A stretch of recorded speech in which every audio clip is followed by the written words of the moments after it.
اس طرح کی جو مجالس منعقد کی جاتی ہیں اس کے تو بہت سارے مقاصد ہوتے ہیں، لیکن بنیادی مقاصد 3 ہوتے ہیں جن کے لیے اس قبیل کی مجالس کا انعقاد ہوتا ہے۔ سب سے پہلے ایصال ثواب مقصود ہوتا ہے، جس کے لیے آپ اور آج میں جمع ہیں۔ مرنے والوں کے لیے مغفرت کی دعائیں اور ان کے لیے اللہ کے حضور التجائیں، یہ ان کا حق ہوتا ہے۔ بلکہ ایک حدیث پاک میں مرنے والوں کے 4 حقوق کا ذکر کیا گیا ہے۔ بالخصوص ماں باپ جب انتقال کر جاتے ہیں تو ان کے حق ختم نہیں ہوتے۔ 4 حق ایسے ہیں جو مرنے کے بعد بھی واجب الادا ہوتے ہیں۔ ان میں سے پہلا حق الصلاۃ علیہما، ان پر جنازہ پڑھنا ہے۔ انتقال کے بعد والدین کا اولاد کے ذمے عائد ہونے والا پہلا حق ان پر جنازہ پڑھنا ہے۔ تجہیز و تکفین، تدفین، یہ اس کے زمرے میں آتی ہے۔ خوش نصیب وہ اولاد ہے کہ جو اپنے ماں باپ کا جنازہ پڑھنے کی صلاحیت رکھتی ہے، اور خوش نصیب وہ والدین ہیں کہ جن کی اولادیں ان کا جنازہ باقاعدہ پڑھ سکتی ہیں۔ ورنہ کتنے لوگوں کو میں جانتا ہوں کہ جنہوں نے اپنے ماں باپ کا جنازہ نہیں پڑھا۔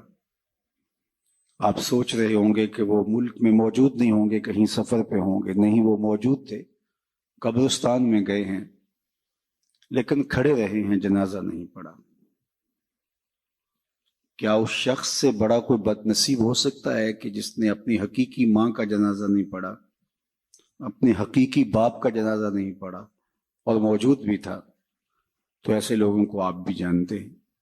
یہ وہ لوگ ہیں جنہیں جنازہ آتا نہیں ہوتا، اور وہ رسماً صف میں کھڑے ہوتے ہیں اور ماں باپ کا یہ حق ادا نہیں کر پاتے۔ اور اس سے بڑی محرومی اور کیا ہو سکتی ہے کہ انسان اپنے ماں باپ کے جنازے میں کھڑے ہو کر کے ان کا یہ حق بھی ادا نہ کر پائے۔ دوسرا حق ماں باپ کا جو اولاد کے ذمے عائد ہوتا ہے وہ ہے استغفار لہما، ان کے لیے بخشش کی دعائیں کرنا۔ زندگی کے اندر ماں باپ کی خدمت کے بہت سارے طریقے ہیں، ان کی خوشنودی حاصل کرنے کے بہت سارے ذرائع ہیں۔ آپ ان کے پاؤں دبا سکتے ہیں، انواع و اقسام کے پھل ان کو دے کر کے ان کی خوشنودی حاصل کر سکتے ہیں۔ ان کی خوشی کے جو بھی سامان ہیں آپ وہ کر سکتے ہیں۔ ان کے مزاج سے آشنائی کی وجہ سے آپ جانتے ہیں کہ یہ کن باتوں سے خوش ہوتے ہیں۔ لیکن جب انتقال کر جاتے ہیں تو پھر یہ سارے ذرائع ختم ہو جاتے ہیں۔ تو پھر ان کے لیے ان کی خوشنودی حاصل کرنے کے لیے دوسرا حق ماں باپ کا ان کے لیے استغفار کرنا ہے۔ اور مرنے والوں کو انتقال کے بعد سب سے زیادہ ضرورت دعاؤں کی ہوتی ہے۔ مل میت فی القبر الا کالغریق المتغوص فی البحر ینتظر دعوۃ۔ اللہ کے محبوب علیہ السلام نے ارشاد فرمایا، جب ہم کسی شخص کو قبر میں دفن کر کے واپس پلٹتے ہیں تو اس کی حالت ایسے ہوتی ہے جس طرح کوئی شخص پانی میں غوطے کھا رہا ہو اور فریاد کر رہا ہو۔ کل غریق المتغوص، 2 لفظ بیان فرمائے، ایک تو غرق ہونے والا، ڈوبنے کی کیفیت، اور دوسرا المتغوص، فریاد کرنے والا۔ اس آڑے اور مشکل وقت میں اپنے پسماندگان کی طرف سے اگر اسے کسی چیز کا انتظار ہوتا ہے، ینتظر دعوتن، وہ دعا کا انتظار ہوتا ہے، کسی کے میرے لیے ہاتھ اٹھ جائیں اور میرے لیے کوئی دعا کر دے۔ تو اللہ بندوں کے اٹھے ہوئے ہاتھ خالی نہیں موڑتا۔ ان ربکم حیی کریم یستحیی من عبدہ اذا رفع یدیہ الیہ ان یردہما صفرا۔ تمہارا رب حیا کرنے والا کریم ہے، بندے جب اس کے سامنے ہاتھ پھیلا کے دعا مانگتے ہیں، اللہ فرماتا ہے مجھے شرم آتی ہے ان کے اٹھے ہوئے ہاتھ خالی کیسے موڑ دوں۔ بندوں کے اٹھے ہوئے ہاتھوں کی وہ لاج رکھتا ہے اور خالی نہیں موڑتا، چونکہ وہ کریم ہے۔ جتنے لوگ آپ بیٹھے ہیں، اتنے لوگ کسی دنیا دار کے ڈیرے پہ جا کے کوئی ایسی چیز طلب کریں جس کا دینا اس کے لیے مشکل نہ ہو اور دینے سے خاص فرق بھی نہ پڑتا ہو، تو مجھے بتائیں کہ اتنے لوگ اگر اٹھ کے کسی کے ڈیرے پہ چلے جائیں اور اس سے وہ چیز مانگیں جس کا دینا اس کے لیے آسان ہو، تو کیا وہ اتنے لوگوں کو خالی موڑ سکتا ہے؟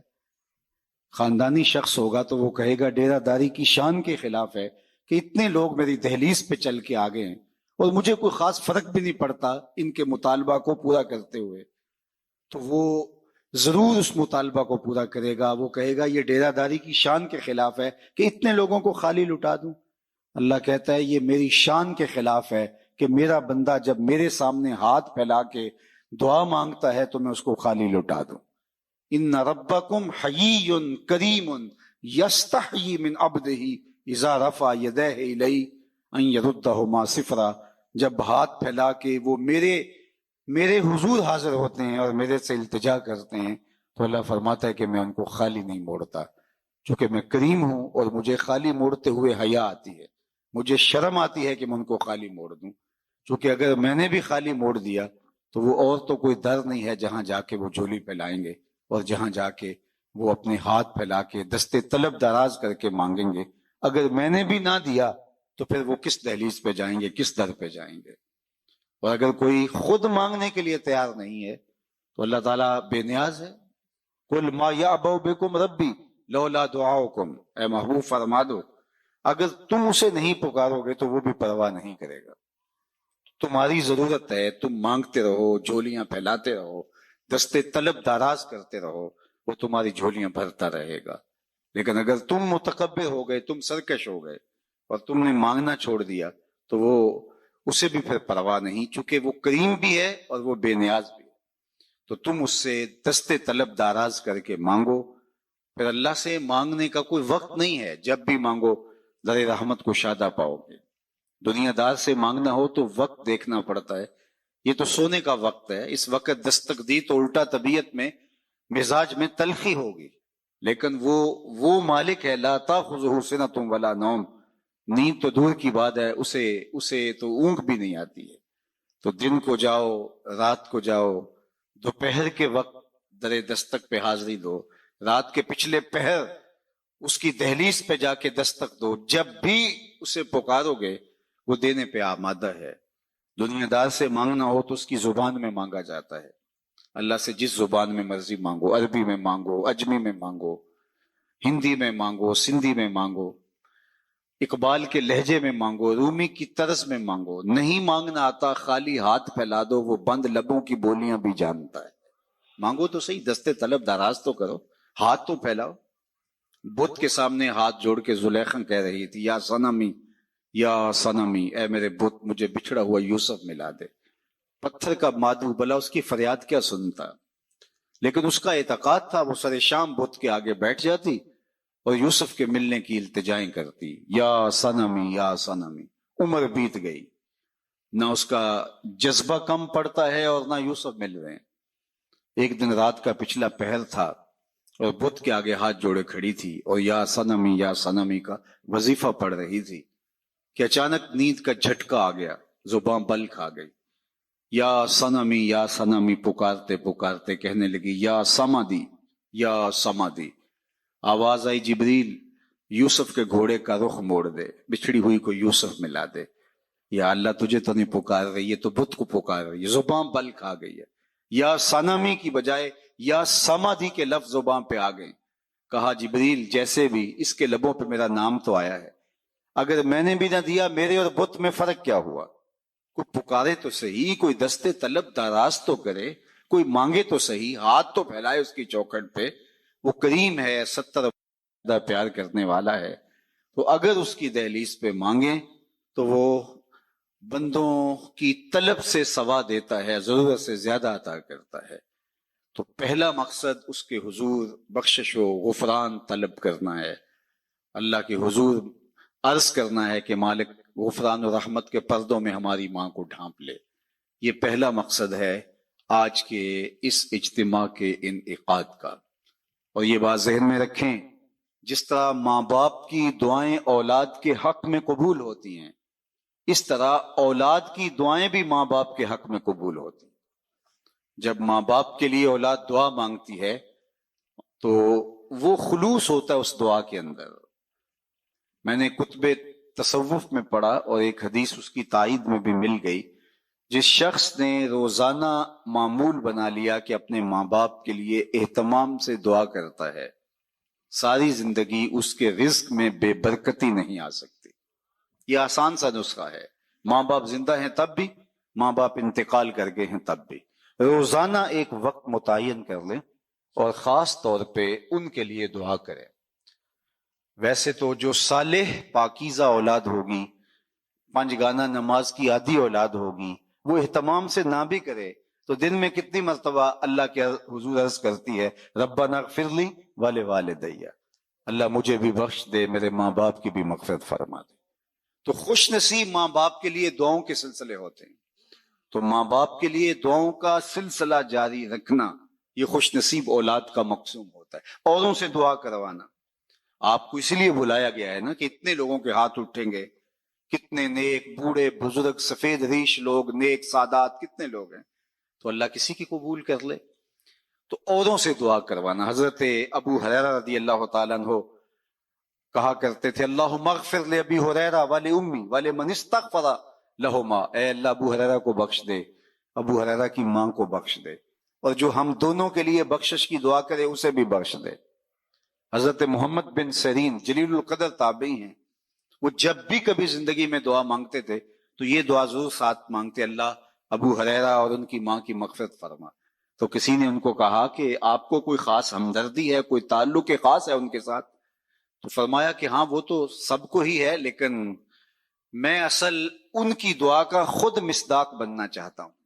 چونکہ انہوں نے کہا تھا اے اللہ ابو ہریرہ کو بخش دے، ابو ہریرہ کی ماں کو بخش دے، اور جو ہم دونوں کے لیے بخشش کی دعا کرے اس کو بھی بخش دے. تو میں ان کے لیے دعا کر کے اپنی بخشش کا سامان کر رہا. تو اپنے ماں باپ کے لیے دعاؤں کے سلسلے کو کبھی بھی ٹوٹنے نہیں دینا چاہیے. والدین کے لیے کثرت سے دعا، اللہ اکبر، یہ اپنے باطن کی بہتری کا ذریعہ بنتی ہے اور رزق میں اضافے کا سبب بنتی ہے.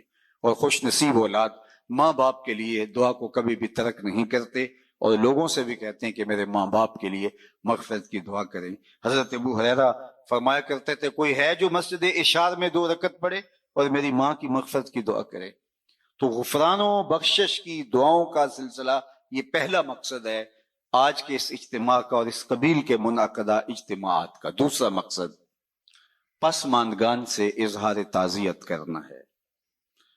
گھر بیٹھے بھی ہم دعا کر سکتے تھے، لیکن یہاں آ کے دعا کرنے کا مقصد مرحوم کے یا مرحومہ کے پسماندگان سے اظہار محبت ہے، جس کے لیے ہم یہاں آتے ہیں اور دعا کرتے ہیں.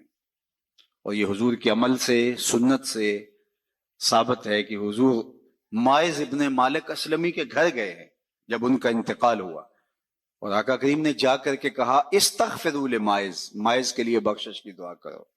حالانکہ جب ان کا جنازہ اٹھا تو وہ ایک سلسلے میں مؤخوذ ہوئے، پھر حد جاری کی گئی. تو آقا کریم نے فرمایا تھا کہ میرے مائز نے ایسی سچی توبہ کی ہے اگر روئے زمین کے تمام لوگوں میں تقسیم کر دی جائے اہل ایمان میں، لکفاہم، سب کی مغفرت ہو جائے. یعنی ان کی توبہ کو اوروں میں بانٹا جائے تو وہ بھی بخشے جائیں. تو ان کے گھر حضور آ کے پھر دعا کیوں کرتے ہیں جبکہ حضور فرما چکے ہیں، اور یہ بھی فرمایا کہ وہ جنت کی نہروں میں غوطے لے رہا ہے، جنت کی نہروں کے اندر وہ کلکاریاں لے رہا ہے، جنت کی نہروں میں نہا رہا ہے. تو پھر حضور ان کے گھر میں کیوں آئے؟ گھر میں اس لیے آئے کہ پسماندگان کی ڈھارس بندھائیں. اور جس گھر میں حضور آئے ہوں گے وہاں کوئی دکھ رہا ہوگا. وہ کیا کسی نے کہا یہ الگ بات ہے تم آئے ہو تو کوئی نہیں، ورنہ درد تو یہاں ہزار رہتے ہیں. تیسرا مقصد جو ہے وہ ہمارا دوسرا مقصد پسماندگان کے ساتھ تعلق کو نبھانا ہے. یعنی یہ تینوں مقاصد جو چیدہ میں نے عرض کیے، تینوں مقاصد 3 اشخاص سے جڑے ہیں. پہلا مرنے والے کی ذات سے، دوسرا پسماندگان سے، اور تیسرا ہمارے اپنے وجود سے. مرنے والے کے لیے دعا، اور ہماری دعاؤں کی انہیں ضرورت ہے. اگر وہ اللہ کے کرم سے، اللہ کے فضل سے اللہ نے ان کو غفران و رحمت کے پردوں میں ڈھانپ لیا تو درجے بلند ہوتے ہیں دعاؤں سے. اور دوسرا مقصد پسماندگان سے تعزیت. ظاہر ہے ماں ایک ایسا رشتہ ہے کہ جس کا نعم البدل کیا بدل بھی موجود نہیں ہے. انسان زندگی کے جس مرحلے میں بھی چلا جائے ماں کی کمی کو شدت کے ساتھ محسوس کرتا ہے. ابھی ہم اندر بیٹھے تھے تو یہاں سے کوئی شعر پڑھ رہا تھا تو آواز جا رہی تھی کہ ماں کی وفائیں جب حضور یاد کر کے رو پڑتے ہیں تو پھر ہم اپنی ماں کے لیے اپنے دل کے اندر کیا جذبات. کچھ اس مفہوم کا شعر تھا اور وہ ایک باقاعدہ واقعہ موجود ہے. اللہ کے محبوب علیہ السلام باقاعدہ اپنی ماں کو یاد کرتے ہیں. الحاویل الفتاوی کے اندر امام سیوطی نے بڑی تفصیلی کہانی لکھی ہے کہ ایک دن حضور مکے سے ہجرت فرما کے جب مدینہ تشریف لائے تو ایک دن مسجد نبوی میں نماز پڑھانے کے لیے اللہ کے محبوب تشریف لے گئے. عشاء کی نماز کا وقت تھا تو ہجوم عاشقاں جو ہی حضور حجرہ نور سے باہر نکلے تو ادب سے صحابہ کھڑے ہو گئے. بس یہ لمحے حضور علیہ السلام کی آنکھوں کے سامنے آئے تو آنکھیں چھلکنے لگی اور پھر حضور علیہ السلام نے ایک ٹھنڈی آہ بھری اور ایک جملہ ارشاد کیا لو ادرکت والدی او احدہما، کاش آج میرے ماں باپ زندہ ہوتے یا کم از کم میری ماں ہی زندہ ہوتی. انسان نے مشکل وقت دیکھا ہو بعد میں خوشحالیاں آ جائے یا اور زیادہ خوشحالیاں اللہ عطا کر دے تو انسان آرزو کرتا ہے. آج تو اس دنیا میں یہ نفسی نفسی کی دنیا ہے، اس میں تو وہ کہتے ہیں قیامت کے اندر ہوگا نفسی نفسی کا عالم، تو یہ تو قیامت سے قبل ہی عالم ہو گیا ہے. تو آج تو کسی کی عزت پر لوگ آتش غیظ و غضب اور آتش حسد میں جلنے لگ جاتے ہیں. تو ایک ماں ایسا رشتہ رہ گیا ہے جس کو قلبی فرحت اور مسرت ہوتی ہے. اب آقا کریم علیہ السلام کا معاملہ آپ جانتے ہیں کہ پیدا ہونے سے قبل باپ کا انتقال ہو گیا. 6 سال کی عمر تھی کہ اپنی والدہ کے ہمراہ حضور مدینہ المنورہ میں پہنچے حضرت عبداللہ کی قبر کی زیارت کے لیے.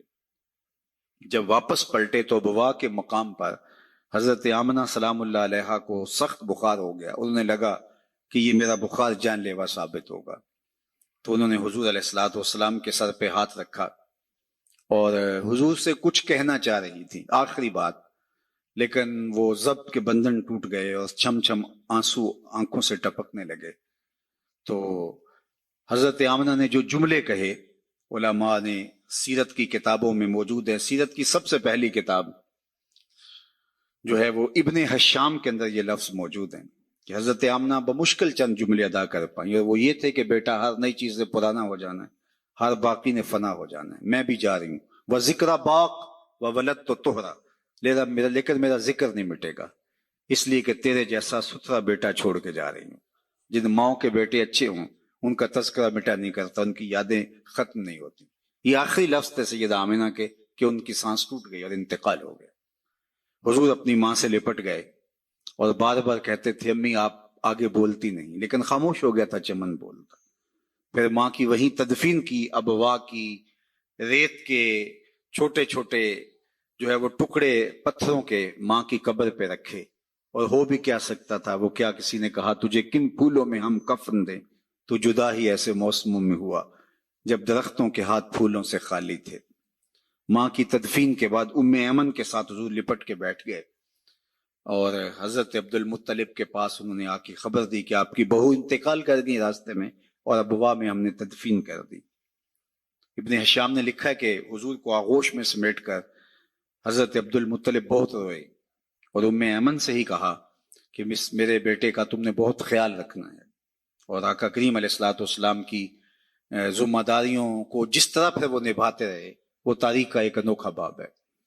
اور حضرت ام ایمن نے جس طرح ڈیوٹی سر انجام دی، حضور علیہ السلام فرمایا کرتے تھے ام ایمن میری ماں کے بعد میری ماں ہے. پھر حضرت عبد المطلب کا بھی انتقال ہو گیا 2 سال کے بعد. اس وقت حضور علیہ السلام کی عمر 8 برس تھی. سیرت کی کتابوں میں یہ واقعہ موجود ہے کہ جب امیر قریش حضرت عبد المطلب کا جنازہ اٹھا پورا مکہ امڈ آیا، لیکن 8 سال کے بچے کو دیواروں سے لپٹ لپٹ کے لوگوں نے روتے ہوئے دیکھا. پھر چچا کی کفالت، پھر وہ وقت بھی گزرا.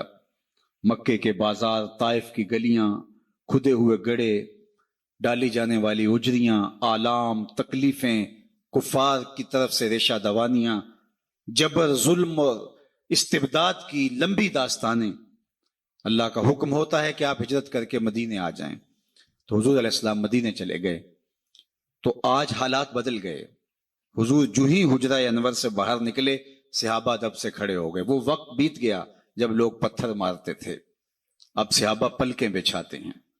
وہ وقت گزر گیا جب لوگ آوازیں کستے تھے. صحابہ صفوں میں ہاتھ باندھے منتظر ہیں، اور جو ہی حجرہ انور سے حضور نکلے تو ادب سے استادہ ہو جاتے ہیں.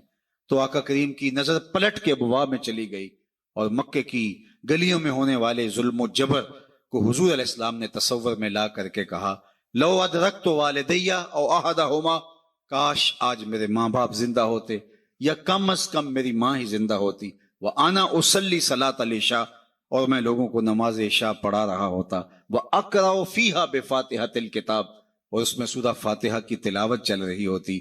پھر میری ماں کو میرے ساتھ کوئی کام یاد آ جاتا، وہ دروازے پر آتی، چلمن سرکاتی اور میٹھی آواز میں مجھے بیٹا محمد کہہ کے آواز دیتی. فرمایا لوگوں میں اپنی نماز چھوڑ کے ماں کی بات سن لیتا.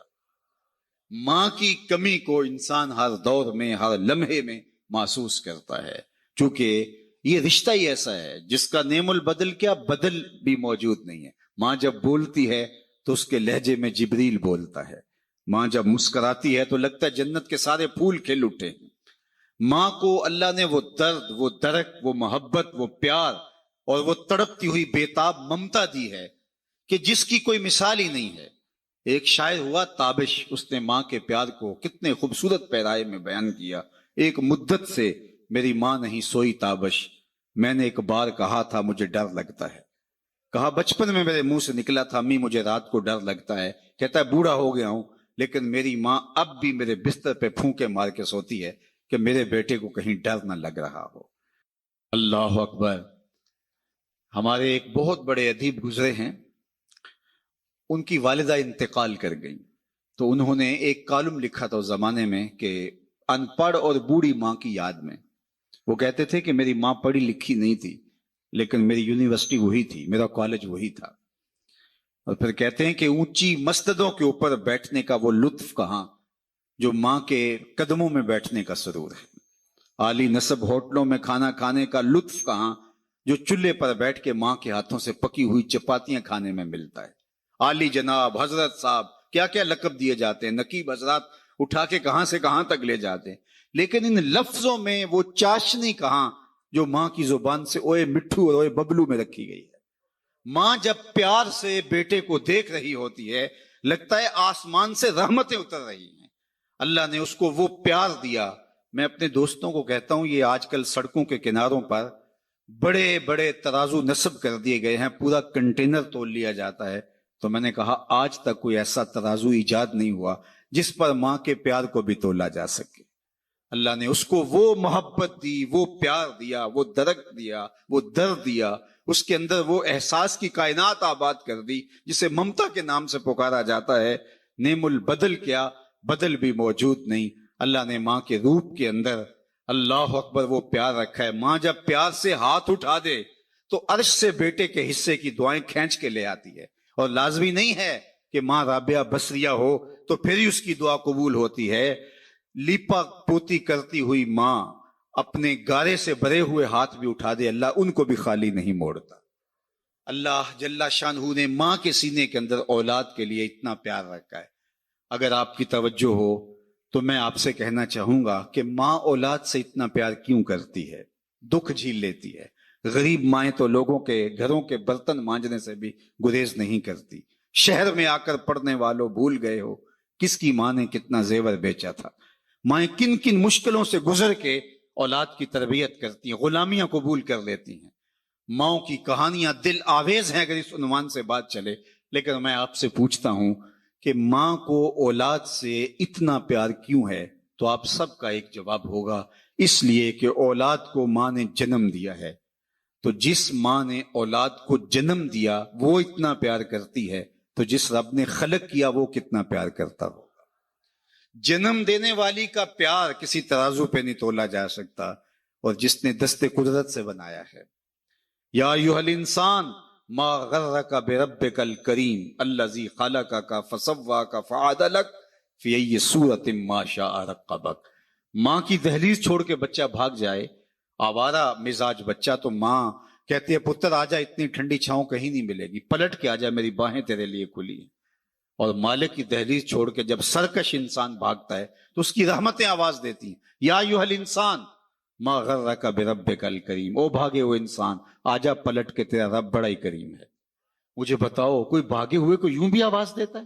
کبھی مجرم کا پولیس کو تعاقب کرتے آپ نے دیکھا ہوگا، سخت گیر استاد کو بدتمیز طالب علم کے پیچھے دوڑتے دیکھا ہوگا، لیکن یہاں پیار کا انوکھا اسلوب ہے، دل آویز کہانی ہے، جو سرکش ہے، باغی ہے، متمرد ہے، مالک کی دہلیز چھوڑ کے بھاگ رہا ہے، اس کو مالک کی رحمتیں آواز دے رہی ہیں، یا ایھا الانسان ما غرک بربک الکریم، آجا پلٹ کے، تیرا رب بڑا ہی کریم ہے۔ ساری دنیا کا شہد نچوڑ دو تو اتنی مٹھاس نہیں ملے گی جتنی ان لفظوں سے ٹپک رہی ہے۔ ما غرک، ما میں عموم ہے، اس چیز کا نام تو بتا جس نے رب سے تجھے دور کر دیا۔ دولت، حسن، جوانی، اقتدار، یہ کیا ہے جو تیرے پاس مستقل رہنے والا ہے؟ آج ہے کل نہیں، آج جوانی ہے، آج تیری چوڑی چھاتی، کڑیل بازو، لیکن کل کچھ بھی نہیں ہوگا۔ کل ایک گلاس پینے کے لیے بھی جو ہے وہ تجھے ساری توانائی صرف کرنی پڑے گی۔ اقتدار آج ہے کل نہیں ہے، دولت آج ہے کل نہیں، یہ ڈھلتی چھاؤں ہے۔ تو کس ورطے پہ، کس بل بوتے پہ تو مالک کی دہلیز چھوڑ گیا ہے؟ ما غرک، کس چیز نے تجھے مغرور کر دیا؟ بربک الکریم۔ اچھا رب کہنا ہی کافی تھا، لیکن صفت کریم لگائی۔ وہ رب جو کریم ہے، 70 ماؤں کی زندگی بھر کی محبت ایک طرف، مالک کا محبت کی نظر سے ایک بار دیکھ لینا ایک طرف، تو کہا وہ کریم رب۔ پھر آگے بڑھ کے کہا الذی خلقک، دیکھ تیرا اس کا رشتہ کتنا گوڑا ہے، وہ تیرا خالق لگتا ہے، اس نے تجھے تخلیق کیا ہے، دست قدرت سے بنایا ہے، ماں نے پیدا نہیں کیا، جنم دیا ہے، اور اس کے پیار کا ٹھکانہ نہیں ہے۔ سمندر کی پاتال تک تو کوئی پہنچ گیا ہوگا، لیکن ماں کے پیار کا ٹھکانہ آج تک کسی کو نہیں ملا۔ اللہ نے اس کے سینے کے اندر جو اولاد کی محبت رکھی ہے، اور وہ محبت اس لیے کہ اس نے اولاد کو جنم دیا، جس ماں نے جنم دیا وہ اتنا پیار کرتی ہے۔ اللہ فرماتا ہے الذی خلقک، دیکھ میرا تیرا رشتہ، میں تو خالق لگتا ہوں، میں نے تو تجھے خلق کیا ہے، تجھے دست قدرت سے بنایا ہے، اور میری دہلیز چھوڑ کے بھاگ گیا۔ فسواک، پھر تجھے ہموار کیا، تیرے اعضاء کو توازن بخشا، تجھے حسن دیا، تجھے جوانی دی، تجھے قد رانا دیا، تجھے اعتدال دیا۔ 2 آنکھوں میں ایک آنکھ کا سائز ہی چھوٹا ہو جاتا تو بتا کتنا بھدا لگتا، 2 ٹانگوں میں ایک ٹانگ کا تھوڑا سا سائز چھوٹا ہو جاتا تو 6 فٹ کا قد نہ رکھنے والا کس قدر عجیب شخصیت کا مالک ہوتا۔ یہ سب کچھ موجود تھا، آنکھوں میں بجلیاں ہوتی، کانوں میں سماعت کے اجالے ہوتے، زبان پہ جو ہے وہ نطق کا اجالا اور نور پھیلا ہوتا، قد را نہ ہوتا، لیکن دماغ کے پرزے ڈھیلے ہوتے، تو قمیص کے پیچھے گھر کا ایڈریس لکھا ہوتا کہ جس کو ملے اس ایڈریس پہ پہنچا دے۔ انسان تجھے میں نے توازن بخشا ہے، فسواک فعدلک، تجھے اعتدال دیا ہے، تجھے حسن بھی دیا، تجھے جوانی بھی دی، تجھے جمال بھی دیا، لیکن تجھے توازن اور اعتدال بھی دیا۔ اللہ اکبر، یہ ہے تیرا رب۔ آجا پلٹ کے، آنا تو تو نے ہے ہی، پھر جو لوگ کندھے پہ اٹھا کے لائیں گے، اچھا نہیں اپنے قدموں سے چل کے آجا، بھاگ تو سکتا نہیں ہے، آنا تو تو نے پھر میری دہلیز پہ ہے، لیکن پھر لوگ اٹھا کے لائیں گے، پھر منہ ڈھانپ کے آتا پھرے گا، اچھا نہیں کھلے منہ سے آجا، میری رحمتیں تجھے بڑھ کے استقبال کرنا چاہتی ہیں۔ میرا بندہ میری طرف ایک بالشت آتا ہے تو فرمایا کہ میں اس کی طرف 1 ذرا آتا ہوں، 1 گز آتا ہوں، اور اگر میرا بندہ میری طرف 1 قدم آتا ہے میں 70 قدم آتا ہوں، اور اگر میرا بندہ میری طرف چل کے آتا ہے اتیتہ ہر والا، میری رحمتیں دوڑ کے استقبال کرتی ہیں اس کو۔ آج آجا، کل تو تو نے آنا ہی آنا ہے، کل لوگ اٹھا کے لائیں گے، بہتر اپنے قدموں سے خود چل کے آجا۔ یا ایھا الانسان ما غرک بربک الکریم الذی خلقک فسواک فعدلک فی ای صورت ما شاء رکبک۔ دیکھ کیسی سونی شکل دی ہے، کیسی صورت دی ہے، کیا جمال تجھے عطا کر دیا ہے، تجھے پتہ ہی نہیں تجھے کیا کیا جو ہے وہ نظم دیے ہیں تیرے اندر، کیا کیا سسٹم اس نے لگائے ہیں۔ میرے ایک دوست کے اندر، جو ایک دوست ہے، اس کے منہ کے اندر جو لعاب کی مقدار ہے، وہ جو مطلوبہ مقدار چاہیے اس سے کچھ کم پیدا ہوتی ہے، تو اس کو بولنے میں دقت ہے۔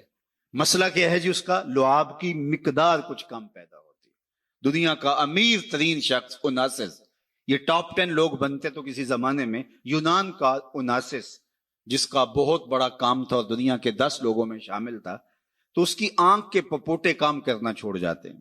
یہ خود کار سسٹم ہے، ہم نے چونکہ کبھی اس کا بل نہیں دیا اس لیے ہمیں پتہ نہیں یہ کتنا بڑا نظم لگا ہوا ہے۔ ادھر سے تنکا اڑا، ادھر سے آنکھ بند ہو گئی، یہ خود کار نظام ہے اللہ نے جو رکھا ہوا ہے، تو اس کے پپوٹے کام کرنا چھوڑ جاتے ہیں۔ ڈاکٹر سلوشن ٹیپ لگا کے اس کی آنکھیں بند کرتا ہے تو وہ سو جاتا ہے، اور پھر جب اس نے آنکھ کھولنی ہوتی ہے تو سلوشن ٹیپ لگا کے آنکھیں کھولتا ہے۔ تو کسی نے اوناسس سے پوچھا کہ تیری زندگی کی سب سے بڑی خواہش؟ اس نے کہا کاش میں اپنی آنکھیں اپنی مرضی سے کھول سکوں۔ تو کہا اس کے لیے تجھے دولت لگانی پڑے تو کتنی دولت جھونک سکتا ہے؟ اس نے کہا ساری دولت لگا دوں گا، کاش کہ میں اپنی آنکھیں تو اپنی مرضی سے کھول سکوں۔ ہم تو اپنی آنکھیں اپنی مرضی سے کھولتے، ہمارے اندر تنفس کا نظام ہے، انہضام کا سسٹم ہے، عضلاتی نظام ہے، اتنی کائنات ہے، ہم نے کبھی تفکر اور تدبر بھی نہیں کیا ہمارے مالک نے ہمیں کیا کیا دیا ہے۔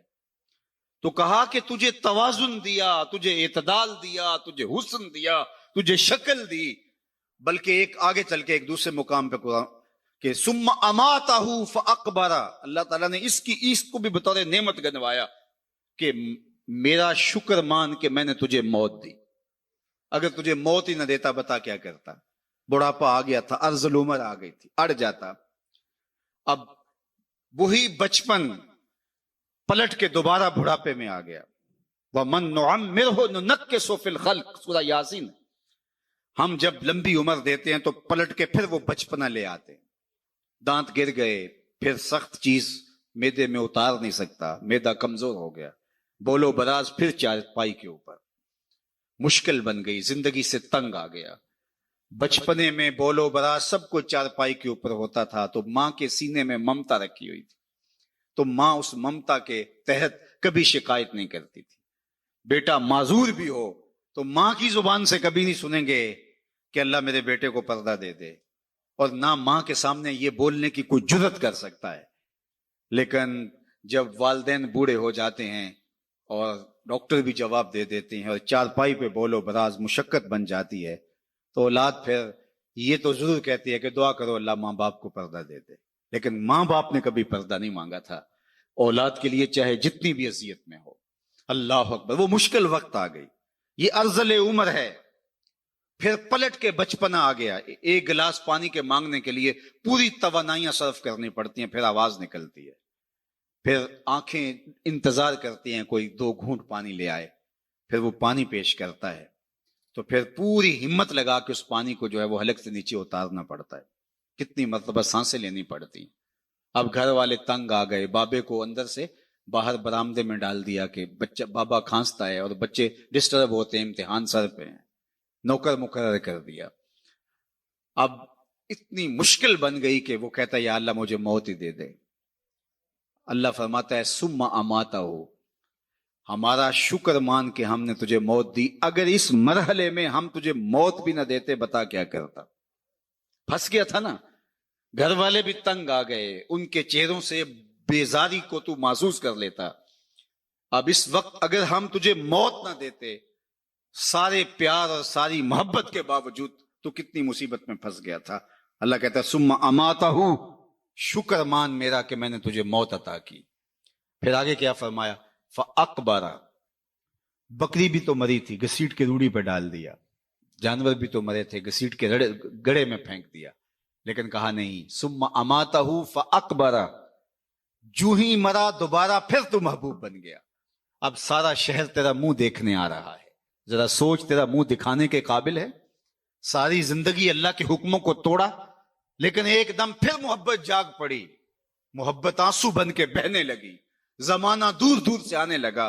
پھر کہا کہ اب یہ شاہکار ہے میرا، اس کو یوں ہی نہیں پھینکنا جس طرح گدھے کو پھینکا تھا، بکری کو پھینکا تھا، کہا اس کو غسل دو، اس کے انگ انگ پہ خوشبو ملو، چٹے لباس کا کفن دو، اس کا جنازہ اٹھاؤ۔ ایک آدمی نہیں اٹھائے گا، ایک آدمی بھی تو اٹھا سکتا تھا، کہا نہیں 4 آدمی اٹھائیں، اور ان کو بھی کہا کہ کندھا بدلتے رہنا، اور پھر کہا تیز نہ چلنا میرے شاہکار کو جھٹکا نہ لگ جائے۔ کیا اعزاز ہے، کیا تکریم ہے، کیا پروٹوکول ہے۔ اب جنازہ آ گیا قبرستان کے اندر، امام کعبہ بھی ہو تو وہ پیچھے کھڑا ہوگا، جنازہ آگے ہوگا، وقت کا غوث بھی ہو تو پیچھے کھڑا ہوگا، اس کا جنازہ آگے ہوگا۔ یہ تیرا پروٹوکول ہے، یہ اعزاز ہے، یہ تیری تکریم ہے۔ کہا پھر اس کے لیے چھوٹا سا گھر بناؤ، پھر اس کے اندر دفن کرو، پھر کہا اس کے اوپر پھول ڈالو، پھر کھڑے ہو کے دعائیں مانگے، التجائیں کرے، اے انسان تو نے میرے ساتھ کیا کیا اور میں نے تیرے ساتھ کیا کیا۔ کتنی عزت افزائی، کتنی تکریم۔ ثم اماتہ فاقبرہ، تو آپ پلٹ کے اپنے مالک کی دہلیز پہ آ جا۔ وہ نہ ہو کہ کل پچھتائے، لیکن کل کا پچھتانا سوائے حسرت بڑھانے کے علاوہ اور کچھ نہیں ہوگا۔ آج کا پچھتاوا کل کی بہتری کا ضامن ہو سکتا ہے۔ وقت پر کافی ہے ایک قطرہ بھی آب خوش ہنگام کا، جل گیا جب کھیت برسا می تو پھر کس کام کا۔ آپ دیہات کے رہنے والے ہو، آپ تو جانتے ہو کہ جب زمین وتر میں ہوتی ہے تو اس وقت بیج ڈال لیں تو پھر پودا کتنی تیزی کے ساتھ گروتھ کرتا ہے، لیکن جب زمین وتر سے نکل جائے تو پھر کوئی فائدہ نہیں ہوتا۔ آج زندگی کی زمین وتر میں ہے، اج ساوی نے کھلے راوی نے انج ٹوک نوکھڑے ٹوک دے نہیں، ٹر پویں تے فاصلے مک جاندے، گھر بیٹھیاں پینڈے مک دے نہیں۔ آج اٹھنے والا ہر قدم تمہیں منزل سے قریب کر دے گا، اور کل کا پچھتاوا سوائے حسرت، دکھ اور اذیت بڑھانے کے اور کچھ نہیں ہوگا۔ یا لیتنی قدمت لحیاتی، یہ قرآن نے کہا کہ وہ چیخ چیخ کے کہے گا ہائے میں اس زندگی کو یہاں بھیج دیا ہوتا پہلے، لیکن پھر کیا فائدہ۔ بلکہ میں نے تو پڑھا ہے کہ قیامت کے دن نیکوکار بھی پچھتائیں گے۔ بدکاروں کا پچھتانا تو سمجھ میں آتا ہے، نیکوکار کیوں پچھتائیں گے؟ جب اپنے اچھے اعمال کی جزا دیکھیں گے تو وہ پچھتائیں گے۔ جو چند لمحے ضائع کر دیے وہ بھی کیوں ضائع کر دیے، وہ بھی اس کی یاد میں، اس کے ذکر میں، اس کی محبت میں گزار دیے ہوتے۔ تو آج وقت ہے، آج فرصت ہے، آج لے ان کی پناہ، آج مدد مانگ ان سے۔ کل قیامت کو نہ مانیں گے اگر مان گیا، اس دن تو ہر کوئی مانے گا، لیکن آج کا پچھتاوا کل کی بہتری کا ضامن ہو سکتا ہے۔ وہ ایک فقیر تھا، بازار میں کھڑا رو رہا تھا، تو ایک آدمی نے گزرتے روک کر کے کہا کسی نے مارا ہے بابا؟ میں پوچھ لیتا ہوں۔ کہا نہیں کوئی ایسی بات نہیں۔ تو کیوں رو رہے ہو؟ اس نے کہا بس ان کے رویے نے رلا دیا۔ کیا مطلب؟ کہا گزر رہا تھا، ان کو دنیا میں کھوئے ہوئے دیکھا تو میرے دل میں خیال آیا کہ ان بندوں کی رب کی صلح نہ کروا دوں۔ تو اس نے حیرت سے پوچھا پھر کیا ہوا؟ کہا میں نے اس سے بات کی، اس نے کہا لے آ میری دہلیز پہ، میری چوکھٹ پہ، ایک آنسو سے سارے گناہ دھو ڈالوں گا۔ میں بڑا خوش ہوا، میں ان سے بات کی، یہ الٹا میرا مذاق اڑا۔ جا بابا کام کر، کہاں سے آ گیا ہے تجھے کیا پتا یہ دنیا اور دنیا داری اور دنیا کے معاملے، یہ کاروبار حیات، جا موج کر۔ وہ تو مان گیا تھا، یہی نہیں مانے۔ 2 4 5 دن گزرے تو وہی شخص دوبارہ گزرا تو قبرستان میں وہی بابا کھڑا رو رہا تھا۔ تو وہ پھر رکا، کہا کہ بابا بازاروں میں بھی روتا ہے، قبرستانوں میں بھی روتا ہے، آج کیا ماجرا ہوا؟ کہا ان سے مایوس ہو گیا تھا تو آج میں ادھر آ گیا، تو میں نے سوچا ان کی قبرستان والوں کی رب کی صلح کروا دوں۔ تو اس نے کہا کہ جو ہے پھر کیا ہوا؟ اس نے کہا میں ان سے بات کی، انہوں نے کہا ہم تیار ہیں، لیکن اس سے بات کی تو وہ نہیں مانا۔ آج وہ مان رہا ہے اور کل وہ نہیں مانے گا۔ آج لے ان کی پناہ، آج مدد مانگ ان سے، کل قیامت کو نہ مانیں گے اگر مان گیا۔ آج کا پچھتاوا کل کی بہتری کا ضامن بن سکتا ہے۔ یہ تھوڑی زندگی ہے، یہ ٹوٹ کے بکھر جانے والا خواب ہے، کچھ نہیں ہے اس دنیا کی حقیقت۔ چیز دنیا ہے کیا؟ از خدا غافل بدن، یہ خدا سے غافل ہونے کا نام ہے۔ اللہ کی غفلت موت ہے۔ اپنے آپ کو اللہ کی دہلیز پہ رکھو، پھر یہ دنیا نہیں ہے۔ تمہارا کمائی کر کے لا کے بیوی کے منہ میں لقمہ رکھنا بھی دین کہلائے گا۔ بس اپنے دل کے قبلے کو درست کرنا ہے۔ یہ تھوڑا وقت ہے، زندگی ٹوٹ رہی ہے، ہم سمجھتے ہیں ہم بڑے ہو رہے ہیں، لیکن حقیقت میں ہم چھوٹے ہو رہے ہیں۔ جو قرآن نے کہا ان الانسان لفی خسر، بے شک انسان خسارے میں ہے۔ تو ایک بزرگ تھے، فرماتے مجھے سمجھ نہیں آتی تھی انسان خسارے میں کیسے ہے۔ میں سمرقند کے بازار سے گزر رہا تھا اور ایک آدمی پھٹے کے اوپر رکھ کے برف بیچ رہا تھا اور ساتھ آواز لگا رہا تھا۔ آج کل تو یہ پاپڑ بیچنے والے بھی آواز لگاتے ہیں، تو وہ پھٹے کے اوپر برف رکھ کے بیچ رہا تھا اور آواز لگا رہا تھا، اور آواز کیا تھی؟ ارحموا ارحموا علی من یذوب راس مالہ، او گزرنے والو میرے پہ ترس کھاؤ، میں ایسا تاجر ہوں جس کا راس المال پگھلتا جا رہا ہے۔ چونکہ برف ایک ایسا سودا ہے جو گاہک کا انتظار نہیں کرتا۔ آپ کوئی اور چیز بیچتے ہیں، کپڑا بیچتے ہیں، ہو سکتا ہے کل 2 آنے مہنگا ہو جائے۔ آپ پیٹرول بیچتے ہیں، آج نہیں بکری ہوئی، کل ہو سکتا ہے پڑا 10 روپے اوپر چلا جائے، آپ کروڑوں کے فائدے میں چلے جائیں، لیکن برف اگر مہنگی بھی ہو گئی تو کل برف ہی نہیں ہوگی۔ تو وہ پھٹے کے اوپر رکھ کے برف بیچ رہا تھا اور ساتھ آوازیں دے رہا تھا، ارحمو ارحمو علی من یذوب راس مالہ، آؤ میرے پہ ترس کھاؤ، مجھ سے برف کا ایک ایک ٹکڑا لیتے جاؤ، میں ایسا تاجر ہوں جس کا راس المال پگھلتا جا رہا ہے۔ تو وہ کہتے ہیں میرے قدم رک گئے، اور میں نے اس کو کہا مجھے ان الانسان لفی خسر کا ترجمہ سمجھ میں آ گیا، جس طرح تیری برف پگھلتی جا رہی ہے میری زندگی پگھلتی جا رہی ہے، تیری برف قطرہ قطرہ پگھل رہی ہے اور میری زندگی سانس سانس پگھل رہی ہے، اور اگر تو اس برف کو ابھی بیچ لے تو اس کے بدلے میں درہم، دینار، غلہ، پارچہ جات کچھ لے لے تو تجھے 4 آنے بچ جائیں گے، اور میں ان سانسوں کے بدلے درود پڑھ لوں، ان سانسوں کے بدلے قیام کر لوں، کسی دکھی کے سر پہ ہاتھ رکھ دوں، کسی ضرورت مند کے کام آ جاؤں، سجدہ کر لوں ان سانسوں کے بدلے، تو یہ میری سانسیں کام آ جائیں گی، ورنہ تو سو کے بھی گزر جائیں گی، آوارگی میں بھی گزر جائیں گی۔ تو یہ سانسوں کی گنتی سید علی المرتضی رضی اللہ تعالیٰ عنہ فرماتے ہیں یہ موت کی طرف اٹھتے ہوئے قدم ہے تمہارے سانس۔ کبھی آپ اشارے پہ رکے ہوں تو وہاں گنتی الٹی چل رہی ہوتی ہے، 60 سے 50 سے 20 سے نیچے آ رہی ہوتی ہے، گنتی جب الٹی چلتی ہے تو بہت جلد 0 پہ آ جاتی ہے، اور جب 0 پہ آ جاتی ہے تو پھر رکا نہیں جاتا۔ اللہ اکبر، یہ 60 سے 70 سے 50 سے یہ ماہ و سال کی گنتی الٹی چل رہی ہے، ہم سمجھتے ہیں ہم بڑے ہو رہے ہیں لیکن چھوٹے ہو رہے ہیں، اور جب 0 پہ آئے تو اسی کا نام تو موت ہے، پھر کوئی روک نہیں پائے گا، کوئی طاقت نہیں ہے کہ اس کو روک سکے۔ تم بروج مشیدہ مضبوط قلعوں میں بھی چلے جاؤ تو وہاں بھی تمہیں موت اچک لے گی آ کے، اس سے رستگارا نہیں، اس سے چھٹکارا نہیں۔ اقبال نے کہا تھا موت ہے ہنگامہ آرا کل زمے خاموش میں، ڈوب جاتے ہیں سفینے موج کی آغوش میں۔ موت تمہیں پکڑ لیتی ہے، موت تمہیں مضبوط جو ہے وہ قلعوں کے اندر بھی اچک کے لے جاتی ہے۔ ایک مفکر نے کہا تھا کہ اگر موت سے چھٹکارا ممکن ہوتا تو میں اپنی ماں کو نہ مرنے دیتا، میں جو ہے وہ اپنی ماں کو نہ مرنے دیتا، میرا سب سے بڑا جو ہے وہ عظیم رشتہ تھا اگر موت سے بچانا کسی کو ممکن ہوتا، لیکن موت جو ہے وہ بہنوں سے بھائی اٹھا کے لے جاتی ہے، موت بھائیوں سے بہنیں اٹھا کے لے دیتی، ماں باپ سے ان کے لال چھین لیتی ہیں اور اولادوں سے ماں باپ چھین لیتی ہے۔